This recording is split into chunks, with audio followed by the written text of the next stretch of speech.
This is the Thought Leaders Podcast.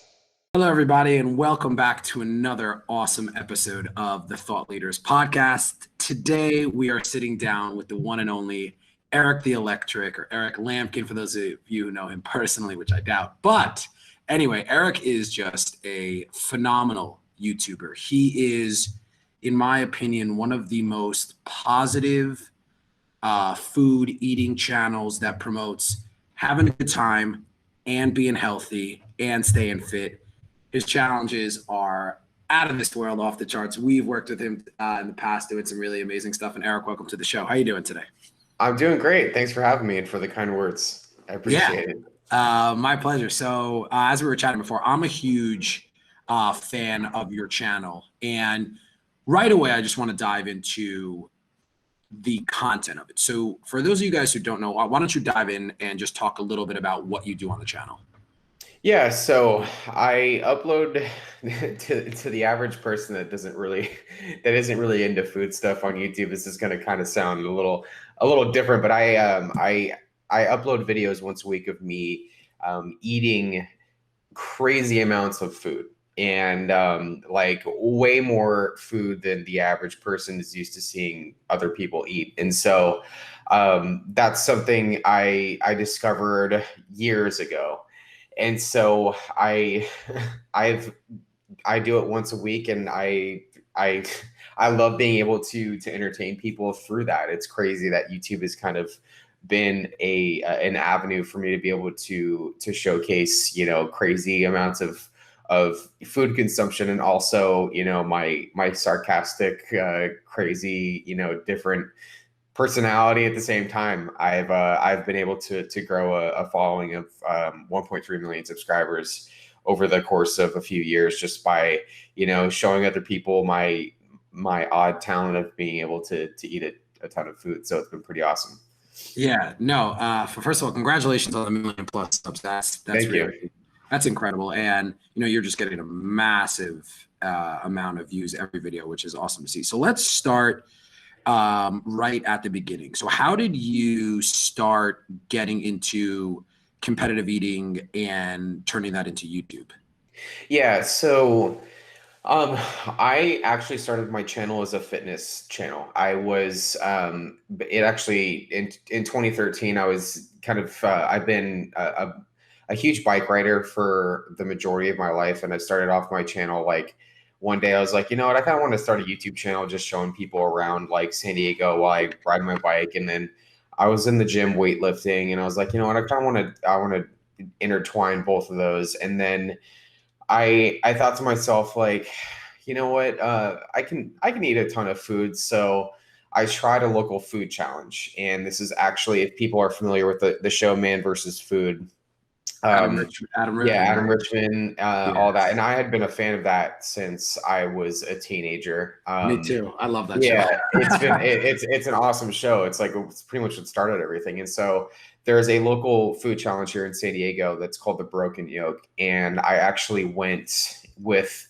my two cousins at the time, who were probably, they're big guys. Back then I was probably about 140 pounds. I'm like 5'8", and they're like, 6'4", 6'5", mid, like 250. They're big dudes. And so this breakfast challenge is probably, it's served on a pizza platter, and it's a 12 egg omelet with 2 1-pound biscuits, like 3 pounds of potatoes. It's a mass. It's a big challenge. And so I saw Adam Richman do it on Man versus Food, and I did a bike race that year, and I was like, you know what, I want to see if I can tackle it, and if they can tackle it too. Like that, I'd seen Man versus Food. I'd seen like channels like Matt Stoney. I knew who Furious Pete was, like all these different guys, and I was like, you know what, I want to see if I can actually do a food challenge, because I can eat a lot of food, but I want to see if I can do it. So we walk in there, and I not only did the food challenge, but I actually set the record for the food challenge. Wow.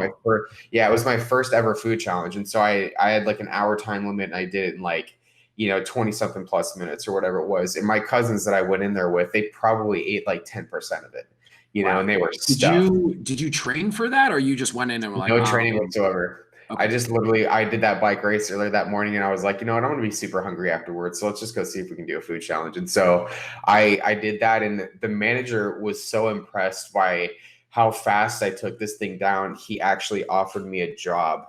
He got my phone number and called me like a week after. He's like, dude, I literally am so impressed. Like, I want people to do this challenge. Like, I want you to work at the front and be a host so that I can tell people that this guy did this challenge, so you should do it too. You know, in a way to just kind of like make money off of people, you know. But yeah, it was crazy, you know. And so I did that, and I shot it on my iPhone. I had like one of the early iPhones, or whatever the one back was in 2013. And so it's on my other YouTube channel that like I had like a bunch of other videos on back at the time. But so I shot that on my old iPhone, and I was like, you know what, this is actually pretty, it's weird, but it's actually pretty cool to like take on these different like food challenges myself and kind of just put it on YouTube. And so I I did a second one, and then I did a third one, and then it kind of just like, you know, started up from there. And so the fitness stuff was, you know, something that I kind of did on the side. And then I realized that, you know, my real true passion was at least on YouTube was, you know, presenting that food challenge aspect. And so I really started taking it seriously in early 2015. And as soon as, you know, early 2015 started, I just went full blast with YouTube. I was doing videos every single week, sometimes multiple videos a week. And it's crazy that it's been it's actually going to be my 7-year anniversary with my channel. Actually, no, I just hit 7 years since the channel creation. So yeah, it's been a crazy 7 years for sure. That's incredible. So were you at any point doing food challenges outside the channel, or it's all on the channel? The only food challenges that are not on the channel are the like technically on the channel were the first one, and then my second challenge, which unfortunately I failed because it was it was horrible. So, but that's just because like back then I didn't really like. I just wanted to do as many as possible, and I was like, "Ooh, that one looks cool. That one looks cool. That one looks cool." And I wasn't really like thinking like, "Oh my gosh, I need to document all of this," you know. Yeah. So mainly just 2 challenges, and then there were some contests along the way that I didn't really get the opportunity to film, just because like eating challenges and eating contests are like 2 drastically different things. And so and it just, you know, for me, like I don't do contests anymore. I do all my like actual like quote unquote challenges and then restaurant challenges and stuff like that. So yeah. So that's a really good distinction, and I'm glad you brought it up, because I think when I was growing up, when I thought of food challenges or food competitions, obviously Nathan's is the hot dog eating challenge, and like the 3 names that I have or the 2 names is Joey Chestnut and Kobayashi. That for me, I think, and a lot of people growing up, when they think of this type of content, that's all they think of, or maybe an older generation. And you have been able to successfully, and I know it's not the same thing, but you know, a lot of the food eating content is now really big on YouTube. Do you? So, and I know there's a lot of creators like that. Is there kind of a community of you guys trying to motivate each other, help channels grow? Because there's so much great stuff going on. Yeah, that's a great question. So that's actually what I thought of too when I started getting into food challenges and everything. Like Kobayashi, Chestnut, Stoney, Mickey Sudo, like all these big names in competitive eating. Like I also remember EriK. Sorry to interrupt you. With Tim Janus. With the face paint. That was awesome. Exactly. Yeah. So my first actual like introduction into the world of competitive eating was that there was a show on MTV called True Life. And they did a huge episode on competitive eating. So like I remember EriK, I remember like, you know, Joey Chestnut, Kobayashi, like all these different guys going on that show. And so I remember like walking into my first contest. It was a boysenberry pie eating contest put on by MLE, Major League Eating, and I walked in and I got literally demolished by these guys. Like it was a beatdown. There was like 13 competitors and I was like, sixth or seventh or whatever. But like, I mean, I was good enough for myself that day. But like, Right. I got a real glimpse into the world of competitive eating from like, from my perspective back at the time. And I was just like, wow, like it's a lot different than sitting at home recording yourself eating food. It's way, way different because you're not like, there's no time limit. There's no, you can interact with the camera. You can, say all the cheesy jokes and do whatever you want. But when it's like legit, like an actual competitive event. And so for me, I was able to kind of see what goes on in the world of competitive eating and all that. And it's definitely they're definitely a different breed of people because like people don't really realize what you actually have to do to be at that type of level, with the training that you have to put yourself through, the mindset that you have to be in whenever you're eating 64 plus hot dogs in one sit. Like that's, people don't really understand how like outrageous that actually is, Right. to be able to do something like that. And so, but yeah, I have seen that there's been a major, a lot of the other people, are making their way into the world of YouTube from competitive eating, which is great. I really think it's awesome because, like my ability to eat a lot of food, I would say is like, it's up there with some of them, but like the number, like the big names in competitive eating are like, they're insane. Like they're literally just insane. Like I think Joey Chestnut did like 35 Big Macs or something like that, I which saw is that like, recently on his channel. Yeah. yeah, it's literally insane. And so like I think it's great that they're moving over to YouTube and starting to do a lot of that now. I would say that like when it comes down to me just being like, I don't really classify myself as a competitive eater anymore. And so just because like when it comes down to doing those contests and, versus like my food challenges, I just really didn't enjoy like it gets pretty like when you're watching a food eating contest versus like somebody eating, like me eating my food challenges, like it can get pretty nasty sometimes. Yeah. I remember recording a few of my contests and people just going like, dude, this is really like, I don't really want to watch this. It's like you're dumping food and other food, you're mixing, drinks, you're getting stuff all over your face. It's just like, it's a different type of thing to watch for sure. Yeah. But yeah, regardless, like I still have done my fair share of contests and I definitely got to experience it, which is a plus, so. Yeah. No, that's awesome. So let's go down the route of what your bread and butter is and these food challenges. So I don't want to call anyone out. But there seems to be first of all, it's a very divisive topic on Mhm. YouTube. And there are some people like yourself, and I really put you here at the pinnacle of this, of doing it in a healthy, positive, promoting health, all the good things. And there's some channels, people extremely out of shape, really dangerous messages putting out there.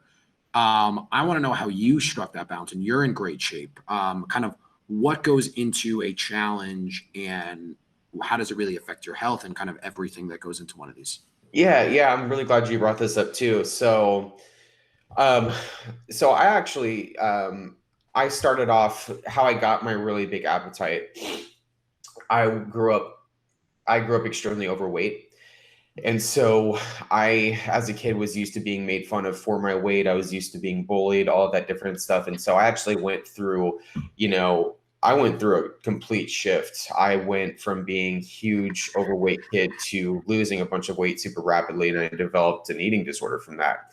And so I was dangerously underweight. And so that was around the time that I was a teenager. And so I kind of had to have this, I developed this mentality through a few years of being in recovery from that, food was something that I can use to, fuel myself.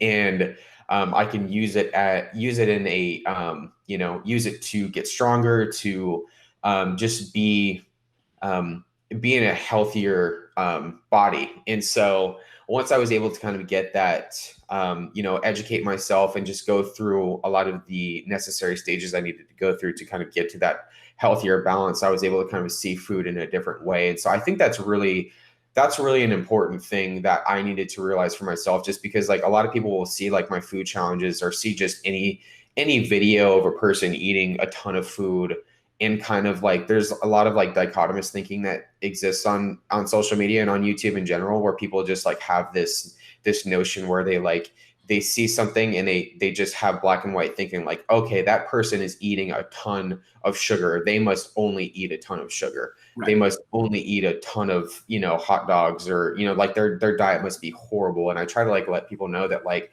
what you see on social media isn't always what is, that's not going to always be the only thing that person eats or does in their day-to-day life. And so like when I went through my recovery and all of that, I really I got a different and better understanding of like my own body and like my own limits. And so I was able to kind of get my mindset completely changed around. And so I started doing my food challenges, and started using like I'd see a lot of people have commented, because I've gone through different periods of time through my channel where this is another thing with social media, especially when you do food challenges on YouTube. I'll go on my tours and I'll gain like 10 or 15 pounds sometimes on my tours, and people will comment on weight gain and weight loss and all that stuff. But I try to, like you mentioned earlier, like I try to make it a now more than ever a thing with people that like eating a ton of food isn't really the healthiest thing for anybody to do, Right. And I try to just make it a message with people that you can eat a ton of food, just make sure that you're active every day of your life. That's extremely important, and people really don't understand that because they're stuck in that that period of or that mindset that I was just talking about, where they're just like all or nothing. Like, oh, that person is he's eating a ton of food, but he must be like, he must be super unhealthy outside of all this stuff. And so I realize that that's always just going to kind of be the way that people think, and there's nothing I can really do about that. But I try to do as much as I possibly can to make sure people know that, like, okay, I take my supplements, I get blood work done quarterly. I am an endurance athlete, so I'm doing large amounts of activity on a very frequent basis. I take extreme precautions to make sure that I'm healthy outside of all of this, or else I wouldn't be able to do this, So, and then, there's other things too, with other people that do food challenges that aren't in, they're not in really good shape, or, they're just, because like I said earlier, it's definitely not the healthiest thing to do if you're not taking precautions for it. And so, unfortunately that's there's nothing I can do about that. But the only thing I can really control is my own actions, or are my own actions, and what I'm putting out into the world. And so I kind of just focus on myself for the most part. Yeah, no, that's, I think, a lot to unpack what you said. So kind of just going piece by piece, but I think that was an awesome answer. But just to kind of debrief everything, because again, that was a lot. Funny, I think the first time I heard of you, I saw that Men's Health article. I believe it was in Men's Health, about how you're coming back from anorexia, I believe, right? Yeah. So that's really awesome that you're so open about talking about that, and especially with the kind of content that you're putting out. So how does, how do you feel, how did that come about, that you went kind of back to the extreme, but you went from one end to the other end, but it's such a positive part of you now? Yeah. That's something that I get a lot of feedback on pretty much every day of my life, because people see that, that they see that article, and I'm very open about my past. A lot of people that are in this whole eating challenge or competitive eating or just like, food in general, at least in my community, have dealt with previous eating issues. They're just not really that open about it, which is understandable. I just choose to be because I want to try to help as many people as possible. Because there are there are so many people that are struggling with eating issues or body image issues out there, and so I was able to, I guess, I used to really, I don't want to say I would get offended when people would say one extreme to the other, but I mean, because I basically have been, Right.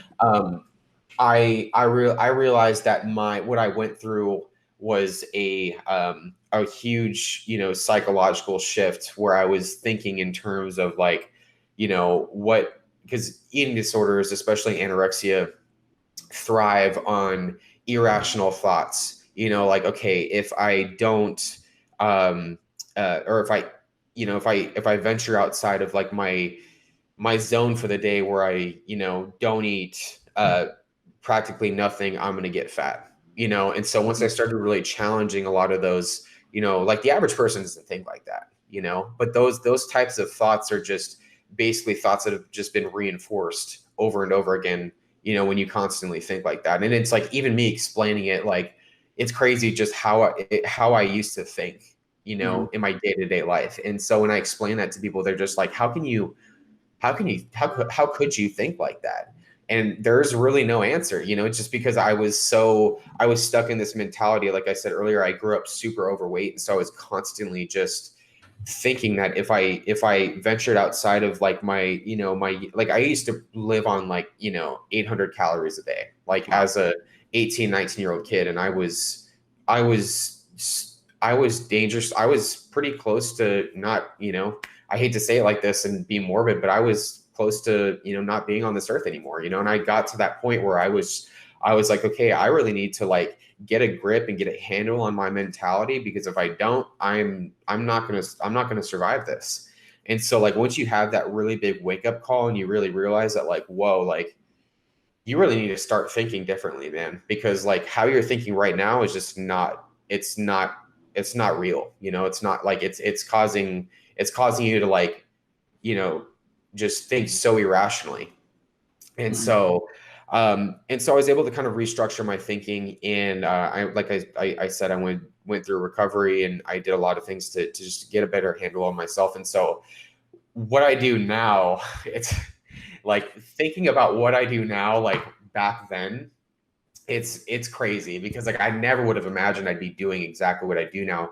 But I'm able to do what I do now because like I understand like what is going on. Like, sure, I'm eating thousands upon thousands of calories, but I know that it's not going to make me what I once was. Right. So hopefully I was able to answer that question a little bit. Yeah, no, 100%. Again, and I think that you touched on something else that I really want to talk about, is how you incorporate, and I know the main focus of the channel is the eating, but there's always shots of you doing physical activity. Mm-hmm. Or most of the time, like a lot of times you're doing a selfie on riding your bike. Mm-hmm. And I think that is such an important aspect, because you can, and I'm not a dietitian, and I know you aren't yourself, or a nutritionist, but again, if you're going to eat something that's super unhealthy and then work out the next day, or you worked out that morning to kind of balance it out, that's fine. And a lot of people look at these food channels and don't understand that, there's a lot of physical fitness aspects that goes into it, and you're really promoting that, which is great. Yeah, and so I just started doing it recently. Unfortunately, like I kind of fell into this kind of one-dimensional, and that's the only way I can say it, kind of view on my channel was just food challenge, food challenge, food challenge, food challenge. Like every week was, okay, Erik, I'm gonna do a 20,000 calorie Hostess challenge. The next week it's gonna be $100 at McDonald's. The next week it's gonna be a bunch of Sonic. And I did that for about a good year and a half. And then I got to 2020, and I remember just thinking like, I really want to show people more about myself. And I really want to show more people more about, how I'm able to do what I do. And so Sorry, there's a Yeah, there's a guy literally blowing his doing his gardening outside. hey, it's good. It's not a problem. Yeah. So I wanted to show more about myself, and I realized that I kind of called it Erik the Electric 2.0. And so once I started Erik the Electric 2.0, it became more about telling people, that there's more than just food challenges every single week. There's, I feel like a lot of people wanted to know, like, okay, like, how are you able to do what you do? And so I started intertwining more of the fitness elements too. And like recently I did a challenge where I tried to eat 10,000 calories in a day, and then I tried to burn 10,000 calories in a day. And so that's an example of, like, what the fitness, how you can intertwine the fitness element with the food element too. And I started thinking about, how my channel is the direction of my channel now. And I love where my channel is at right now, because like that is genuinely something that I wanted. Like, I love showing people, but also something that's way more sustainable in the long run, because like it's just doing these, like, all of 2018, I was just doing these absolutely crazy, insane food challenges. But when you intertwine the fitness element into those food challenges, it definitely adds that sustainable element that I really was looking for a long time. And definitely, I think someone that I follow, I'm sure you saw, Greg Doucette had and he's very critical of pretty much everyone on YouTube. And justifiably, sometimes unjustifiably. And he had a response, and I mean, I would love your take on it, but I think he was kind of giving you, kind of touching on things that I touched on, that you do show that, you can eat a crazy amount of calories, but make sure you work it off. Yeah. So I was actually waiting for Greg's video to happen. He did a few videos, like he's done videos on a few of my friends, and I I remember, like, I had a friend of mine actually send me. So I woke up that morning, and one of my friends was like, he had sent me a DM, and I saw like a thumbnail, and it was Greg's video, and it had my me and his thumbnail. I'm like, oh, great, here's the video. And then I got a text from my other friend that was like, dude, did you see it, Greg's video? And it's like, okay, great, what's gonna happen now? So I was very, very surprised when I saw that video. But I was really, I was taken back, because I was just like you said, he's very critical, but like understandably so, because like he's Greg, and so he took my video. So I tried to gain 30 pounds in one day, and that was the video that he had used for his critique. The title of the video, so like, I guess from my standpoint, when it comes like I think it's called like my critique of Erik the Electric's binge eating channel, or in whatever you want to call it. If you want to call it binge eating, so be it. My whole thing is like, when people try to tie, certain, there's a lot of internet therapists and a lot of internet psychologists and doctors that exist. I like to call them that, because they're just people that think that they like know mental illness, and so they just try to diagnose that with people. And so like, whenever I see binge eating, I'm used to see people just like, oh, this guy's got some sort of binge eating disorder now, and all that different type of stuff. And even though I try to like make it a very like I try to make it a belief, or just put it out there to people that like, no, like, I do this once a week and that's it. My life doesn't consist of this, or else I would be really unhealthy and a bunch of other stuff. And so I saw that title, and I was expecting Greg to kind of just like throw stuff out there like that. And so when he didn't, and then I watched more of his video, I was like, wow, I'm waiting for him to like actually just go, just kidding, this guy's terrible. Don't watch his channel, blah, blah, blah, blah, blah.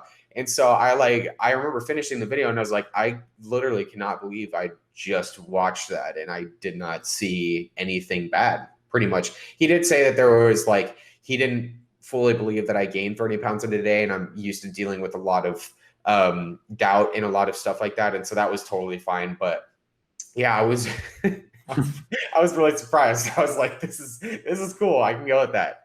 But yeah, it's I every so often people will make a video or something like that. And it's been more positive lately, actually, because I'm starting to show more fitness elements on my channel. And I just really want people to know that, like what I talked about earlier, where like you can enjoy that slice of pizza, you can enjoy a slice of cake or whatever it is, and it doesn't make you unhealthy, because we live in a society that preaches that still Right. to this day. And so I just want people to know that like you can live a balanced lifestyle and you don't have to think like that.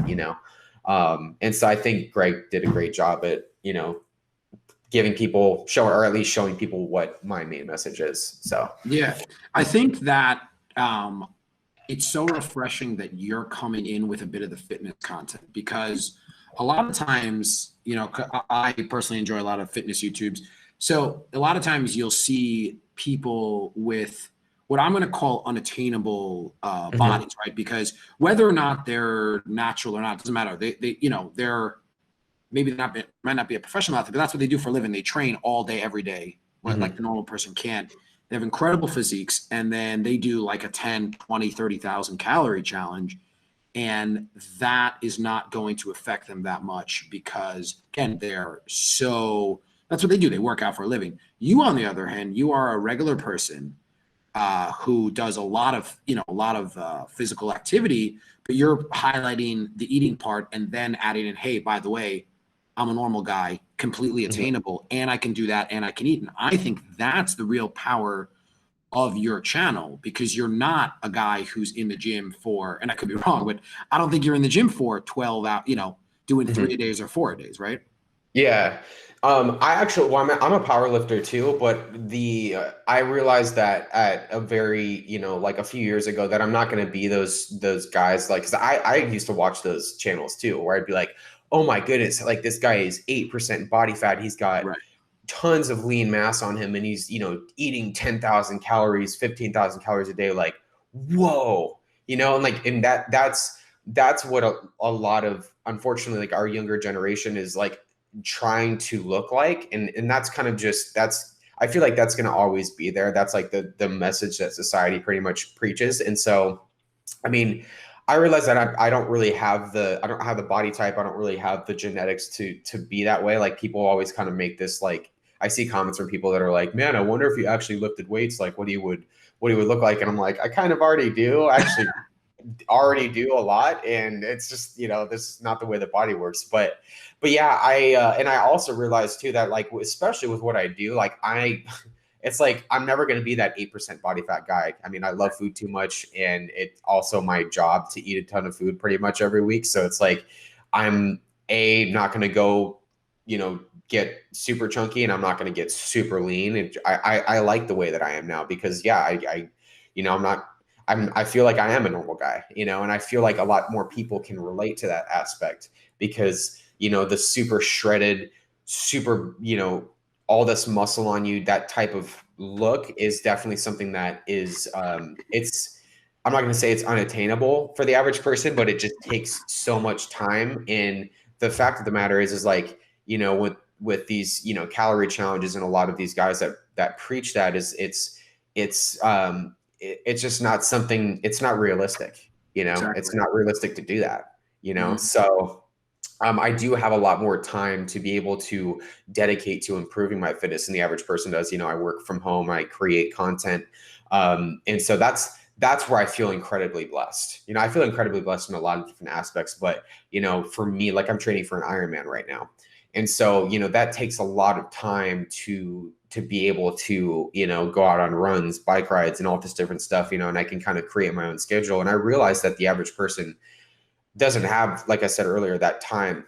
In that 10,000 calorie eat and burn challenge, I started talking about, how people, actually, I'm not sure if you've heard of him, but his name's David Goggins. He's Of course. yeah, he was book. I'm oh, a good, big good, Goggins fan. good, Yeah. good. Yeah. So like, I'm a huge David Goggins fan. And so I found him last year when he was on the Joe Rogan podcast, and I started listening to a lot more of his content. And so I was like, you know what, I really want, and that changed my mentality, on exercise, on everything that I do in my life. And so I even started talking about the 40% rule in my 10K eat and burn challenge. And just from talking about that, I got so many positive responses from people that were just like, wow, it's like, you're it's not just with food. Like, if I want to tackle like that presentation I have at work tomorrow, or if I want to, tackle that, that job opportunity that, I have next week or whatever, I really need to give everything I have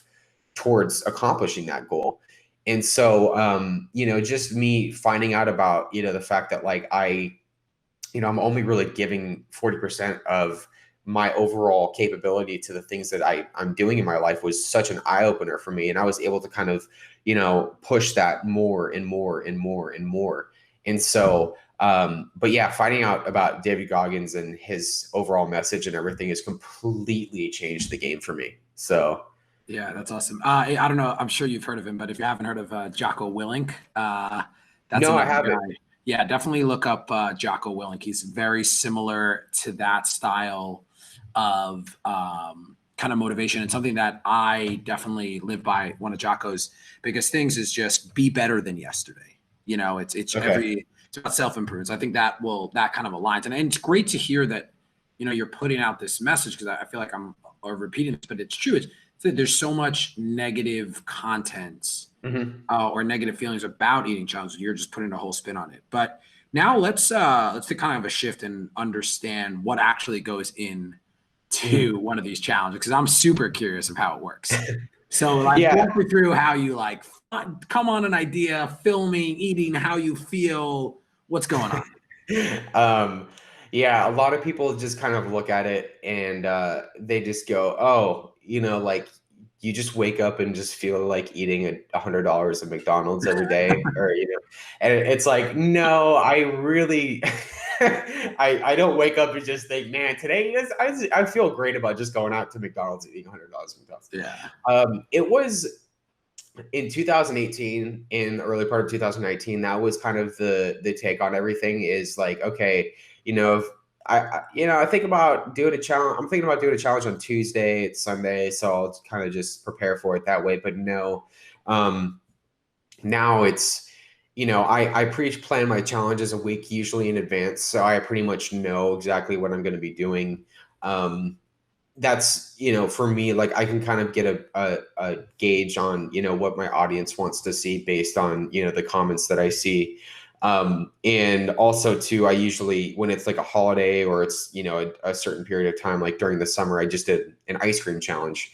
And I know that more people are going to want to watch an ice cream challenge. And honestly, like ice cream sounds good when it's super hot outside. So I'm like, cool, I'll do that, So, or like a s'mores challenge or whatever it is. And then for holidays, I do like big, Thanksgiving, Christmas videos.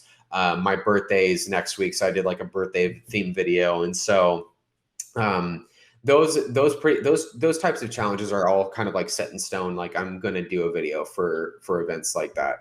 But when it comes down to like day-to-day week-long videos, I pretty much just have my normal, flow already in place. So I usually shoot on like a Monday or Tuesday at the very beginning of the week. And so going into the week on the weekend, I already, I'm pretty much like in that mindset of kind of getting myself kind of shifted into, okay, you have a video you're shooting on Monday. I get everything pretty much lined up for it. Like Monday, whenever I do my challenges, I always do a bike ride or a run or something that's, a pretty long, duration activity for the day.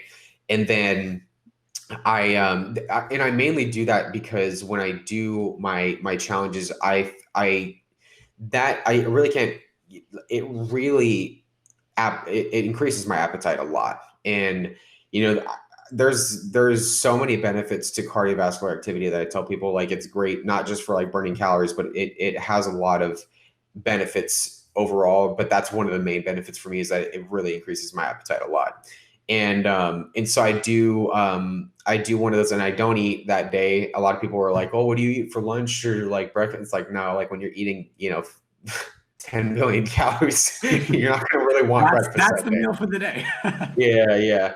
And so, but if it's like if it really just depends on the size of the challenge. If I'm doing something that's kind of like, a lower, volume challenge, I won't really have to take too many, measures beforehand to prepare for it.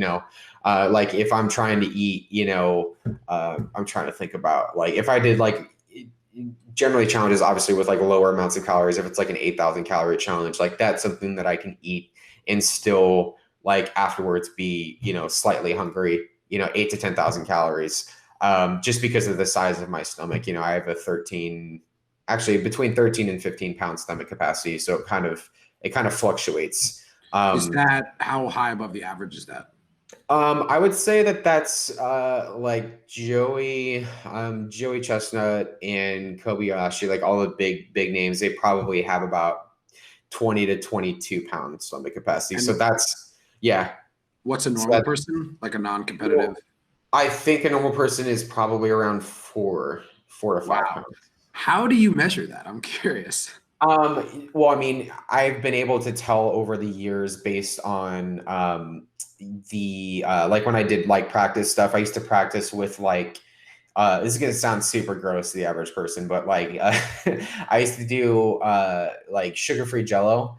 I'd make like a giant bowl of sugar-free Jello, or a lot of competitive eaters like they'll do water training, so they'll drink a gallon of water. A gallon of water is roughly 8 pounds, so you can kind of get a better gauge of where you're at with your stomach being able to handle more.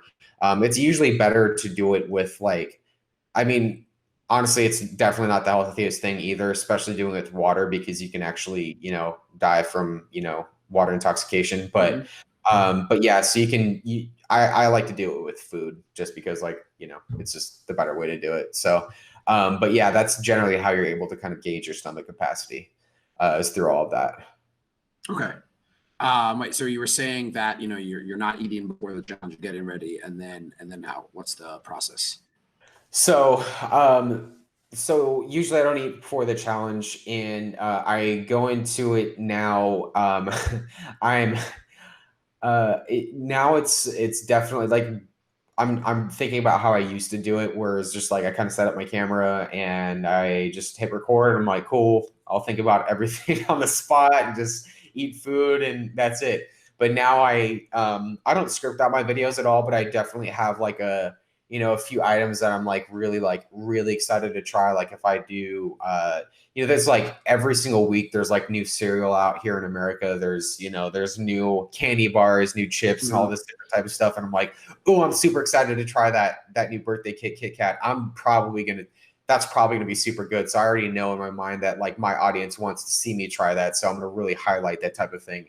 I just have like big things in my mind that stick out to me, and I just kind of focus on those big things. If I'm really full, it gets incredibly hard to talk about those things. Like people don't really understand how difficult it is to like, because you're interacting with an audience of 100, thousand, sometimes hundreds of thousands. Sometimes like if the video gets a lot of hits, it's millions of people. So you really want to try to be as charismatic as possible. You don't want to just sit there and just be like, oh, this is really good. Okay. Like it's just not like, it's not watchable. Right. So, but when you get to the point where you're literally just stuffed to the brim, it becomes incredibly difficult to do all of those things. And so yeah, I push through it most of the times, but if the challenge gets to be over, 13,000, 14,000, 15,000 plus calories, it's almost impossible to like think, just because you have so much salt and sugar inside of you that it's just like, I kind of just do the best I can to get through it. So yeah, if when I finish each challenge, I do all my challenges at night, obviously, just because that's the meal I'm having for the day. Right. And so when you're taking in that amount of calories and that amount of sodium, sugar, whatever it is, my body just goes into pretty much just like, okay, I don't want to call it shutdown mode, but I'm going to sleep right after that. Like it's just I'm down, I'm sleeping on my back. I'm done for the night usually. And I usually, after I'm done cleaning up and everything, it's usually already about 10 o'clock. And so that's pretty much it. And then the next day is like kind of like a detox day where I just I don't go on a super long bike ride. I don't go on like a huge crazy run or anything like that, just because I have so much food inside of my stomach. I usually do something more, like low impact. I go on really long walks or something like that just to get the blood flow going, just to get digestion started. Because like everyone's always like, what's the next morning look like, Erik? And it's like, nah, it's not like what you think it is. It doesn't all just like flow. It's gross, but it doesn't just all flow out of me. Like it takes a long time for your body to be able to digest that amount of food like that. You were talking about like 14, to 15 pounds worth of food. That's not going to just all, come right out the next day. It's going to take days for that to actually happen. So, but yeah, the next day is usually pretty brutal. I'm not going to lie. It really just depends on, once again, like the macronutrient breakdown of the challenge. And I find that higher sugar challenges for me are actually easier to recover from than challenges with a ton of fat and sodium in them. Just because fat is it's the most calorie dense macronutrient, and it takes way more energy for the body to break down fat. And so it takes a longer time for fat to move through your body. And so that tends to slow the digestion process. Like when it comes down to carbs and sugar and all that, I still feel pretty bad the day after, but it's usually a much quicker recovery process for me. And then, so that's like Tuesday, right? If you're feeling, and then by Wednesday, you're just back to doing like a lot of cardio and powerlifting, or yeah. So by Wednesday, I'm usually back to normal again. I can wake up and I'm actually like, okay, I feel alive today. Cool. It's I'm back on planet Earth. And then I usually go for a bike ride. Bike riding for me is definitely something I try to do as much as possible, just because it's a much more sustainable cardiovascular activity for me. And I genuinely love cycling. So, I'm doing that. And then I'm powerlifting as well. I usually lift about 3 or 4 times a week. A little bit less now because I'm training for my Ironman, and I get more benefits to doing bike rides and runs and everything. But yeah, I usually am back to editing on Wednesday. Like on Tuesday, like I don't even want to look at that footage because I'm just I'm just like I don't want to think about it anymore. Yeah, I could imagine. So before we go, I gotta know, do the people at your local grocery store, supermarket, and the restaurants, do they know you? Do they know what's going on when you come in and buy this stuff? Like, what is their reaction? Yes. I mean, now it's I would say people definitely know when I pull up to my local Taco Bell, my Chick-fil-A, McDonald's. It's like all hands on deck. It was pretty, like I live pretty close to my local grocery store, so I definitely, I'd say like 4 or 5 of the employees, like I'll be walking down an aisle and I'll run into them and they'll be like, dude, what's the next challenge, man? What do you do? And even if it's me just eating something that's like a box of cereal in my my day-to-day life, they're like, are you doing a cereal challenge next? It's like, nah, man, I'm just getting some cereal. Like I really wanted some Lucky Charms today. But yeah, no, they know what's going on. It's cool. I love it. That's awesome. Well, thank you so much for coming on. And I hope just everyone listening has been able to kind of really understand that it's okay to eat. You don't have to count every calorie, and just be active, be healthy. And Erik, thank you so much again. And that's it for today. This is the Thought Leaders Podcast.